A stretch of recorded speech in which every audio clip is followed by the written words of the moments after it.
Mudavadi measured himself. Wetangula measured himself. Kalonzo was there measuring himself. Gideon Moi was there measuring themselves. And they knew they can't match William Ruto and Raila Odinga. So what they do? They decided to form coalitions. Luckily for Mudavadi and Wetangula formed a coalition with the winning team. They are today in government. Mudavadi is third in the executive. Wetangula is the leader of the legislature. Look at how much is going to their region. That's what we are asking Kalonzo. Our brother, our father. Just weigh yourself. Measure yourself. You can't compete Raila, you can't compete Ruto. You have to join one of the teams. You've been on Raila's team. You've lost now for 4 times. Stop it at that. Let's join Ruto, or you go it alone, where you lose. But our people, I'm urging the Kamba community, if Kalonzo decides to go it alone, let him perish alone and the community continue. Because Kalonzo has no kid going to standard 1, Kalonzo has no kid in the secondary school, Kalonzo has no kid in the university. All his kids are grown-ups, are members of Fanya. What I would urge the Kamba community is, if we follow Kalonzo alone, we may vote as a block, but he will lose. So we will end up with the position where we have been for the last 20 years. When we follow, let's say Kalonzo becomes the running mate for Raila, Raila will lose to Ruto. We will also end up in the opposition where we have been for the last 10 years.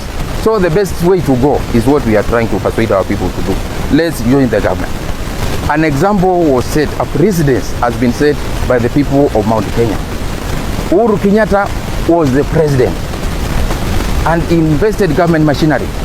He invested all his energy to woo the Mount Kenya community to vote for Raila. But they all refused and voted 85% to William Ruto. And that's why they are today in government. So it's time we pulled back from Kalonzo. Let him walk alone. He wants to walk alone. Or he comes back to us. It's time the Kamba community pulled out of Kalonzo, joins William Ruto, work with Ruto. We have able leaders who Ruto is listening.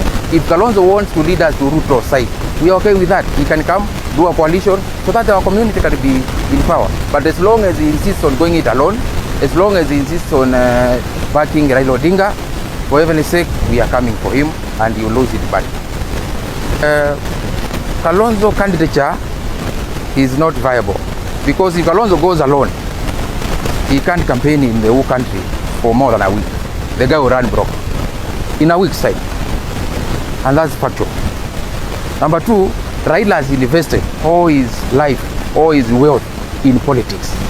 For him to hand over that to another person, it is not possible, it is not practical. You can't tell me I build my businesses and hand over my businesses when I am retiring. I do a will to my neighbor's kids. No, I will do the will to my kids.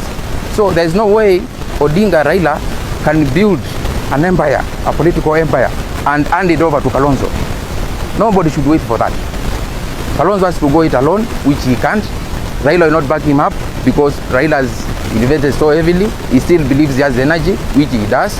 So Raila will be a presidential candidate come 2027. Let's Kalonzo not be fooled by this.